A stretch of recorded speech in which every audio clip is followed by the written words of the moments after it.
Hi hello welcome back to my YouTube channel. ಇವತ್ತು ಶಾವಿಗೆ ಪಾಯಸ ಹೇಗೆ ಮಾಡೋದು ಹೋಟೆಲ್ ಸ್ಟೈಲಿಯಲ್ಲಿ ಅಂತ ನೋಡ್ಕೊಂಬರೋಣ. ನಾನು MTR ರೋಸ್ಟ್ ಶಾವಿಗೆ ತೊಗೊಂಡಿದ್ದೀನಿ.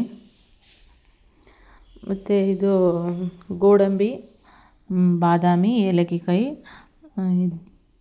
ವಾಲ್ನಟ್ ತೊಗೊಂಡಿದ್ದೀನಿ. ವಾಲ್ನಟ್ ಆಪ್ಷನಲ್ಲು, ನೀವು ಬೇಕಾದರೆ ತೊಗೊಳ್ಳಿ, ಇಲ್ಲಾಂದಿಲ್ಲ. ನಮ್ಮ ಮನೇಲಿತ್ತು ಅಂತ ನಾನು ತೊಗೊಂಡಿದ್ದೀನಿ. ಇದು ಗೋಡಂಬಿ, ಬಾದಾಮಿ, ದ್ರಾಕ್ಷಿ ಫ್ರೈ ಮಾಡಿ ಹಾಕೋಕ್ಕೆ, ಅದು ರುಬ್ಬಿ ಹಾಕೋಕ್ಕೆ. ಹಾಲು ತೊಗೊಂಡಿದ್ದೀನಿ, ಒಂದು ಅರ್ಧ ಲೀಟ್ರಷ್ಟು ಹಾಲು. ಫಸ್ಟು ಹಾಲನ್ನ ಕಾಯೋಕೆ ಇಟ್ಬಿಡೋಣ. ಇವಾಗ ಒಂದು ಮಿಕ್ಸಿ ಜಾರ್ ತೊಗೊಂಡು ಬಾದಾಮಿನ ಸಿಪ್ಪೆ ತೊಗೊಂಡಿದ್ದೀನಿ. ಒಂದೆರಡು ವಾಲ್ನಟ್ಟು, ಒಂದೆರಡು ಗೋಡಂಬಿ, ಏಲಕ್ಕಿ ಕಾಯಿನ ರುಬ್ಕೋಬೇಕು.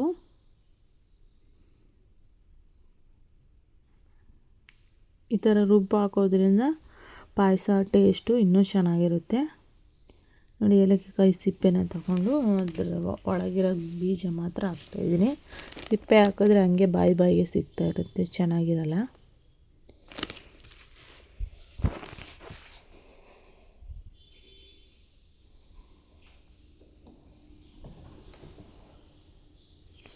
ಟೇಸ್ಟ್ ನಾವು ಹೋಟೆಲ್ಗಳಲ್ಲೆಲ್ಲ ತಿಂತೀವಲ್ಲ, ಸೇಮ್ ಅದೇ ಥರ ಇರ್ತದೆ, ಸಕ್ಕತ್ತಾಗಿರ್ತದೆ ಮಾತ್ರ. ಈಸಿನೂ ಬೇಗ ಆಗೋ ಸ್ವೀಟ್ ಅಂದರೆ ಹಾಲು ಖೀರು ಶಾವಿಗೆ ಪಾಯಸ. ನೀವು ಒಂದ್ಸರಿ ಟ್ರೈ ಮಾಡಿ, ಈ ಥರ ಮೆಥಡಲ್ಲಿ ತುಂಬ ಚೆನ್ನಾಗಿ ಬರುತ್ತೆ. ಎಲ್ಲರೂ ಇಷ್ಟಪಟ್ಟು ಕೂಡ ತಿಂತಾರೆ.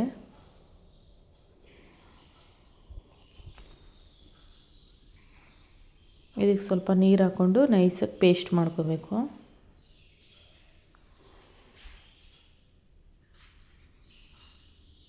ಇವಾಗ ಸೈಡಲ್ಲಿ ಒಂದು ಬಾಣಲೆ ಇಟ್ಕೊಂಡು ತುಪ್ಪ ಹಾಕ್ಕೊಳ್ಳೋಣ, ಒಂದು ಸ್ಪೂನ್ ತುಪ್ಪ. ಇವಾಗ ಗೋಡಂಬಿ, ಬಾದಾಮಿನೆಲ್ಲ ಫ್ರೈ ಮಾಡ್ಕೋಬೇಕು.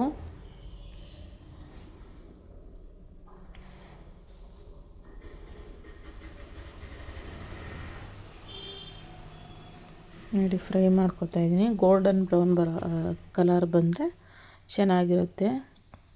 ಇವಾಗ ದ್ರಾಕ್ಷಿನ ಹಾಕೊಂಡು ಫ್ರೈ ಮಾಡ್ಕೊತಾ ಇದ್ದೀನಿ. ಫ್ರೈ ಆಗಿದೆ. ಇವಾಗ ಒಂದು ಪ್ಲೇಟಲ್ಲಿ ಎತ್ತಿಟ್ಕೊಳ್ಳೋಣ. ಅದೇ ತುಪ್ಪಕ್ಕೆ ಶಾವಿಗೆ ಹಾಕ್ಕೊಳ್ಳೋಣ. ನಾನು ರೋಸ್ಟ್ ಶಾವಿಗೆ ತಗೊಂಡಿದ್ದೀನಿ.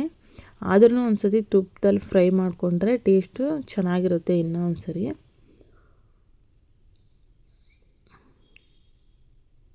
ಇವಾಗ ಇದು ಫ್ರೈ ಆಗಿದೆ. ಇವಾಗ ಸಕ್ಕರೆ ಪಾಕ ಮಾಡ್ಕೊಳ್ಳೋಣ.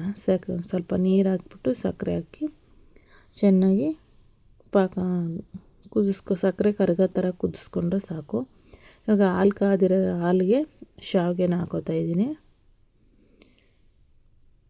ನೀವು ಶಾವಿಗೆ ಜೊತೆನೇ ಸಕ್ಕರೆ ಹಾಕ್ಬಿಟ್ರೆ ಅದು ಶಾವಿಗೆ ಸರಿಯಾಗಿ ಬೇಯೋದು ಇಲ್ಲ, ಮತ್ತು ಚೆನ್ನಾಗೂ ಇರೋಲ್ಲ ಟೇಸ್ಟು. ಈ ಥರ ಪಾಕ ಮಾಡ್ಕೊಂಡು ಹಾಕಿದ್ರೆ ಚೆನ್ನಾಗಿರುತ್ತೆ. ಇವಾಗ ಶಾವಿಗೆ ಮತ್ತು ರುಬ್ಬಿಟ್ಕೊಂಡಿದ್ವಲ್ಲ ಬಾದಾಮಿ, ಗೋಡಂಬಿ, ಅದನ್ನು ಹಾಕ್ಕೋತಾ ಇದ್ದೀನಿ.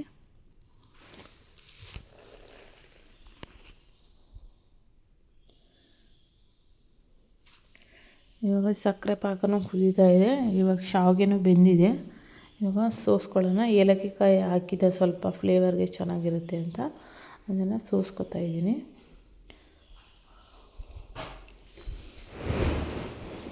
ಸಕ್ಕರೆ ಪಾಕ ಎಲ್ಲ ಹಾಕಿ ಒಂದು ಕುದಿ ಬಂದಮೇಲೆ ಫ್ರೈ ಮಾಡಿ ಇಟ್ಕೊಂಡಿರೋ ಗೋಡಂಬಿ, ಬಾದಾಮಿ ಮತ್ತು ದ್ರಾಕ್ಷಿನ ಹಾಕ್ಬಿಟ್ಟು ಒಂದು ಕುದಿ ಬರೆಸಿ ಒಂದು ಮುಚ್ಚಳ ಮುಚ್ಚಿ ಒಂದು 10 ನಿಮಿಷ ಬಿಟ್ಬಿಡಬೇಕು.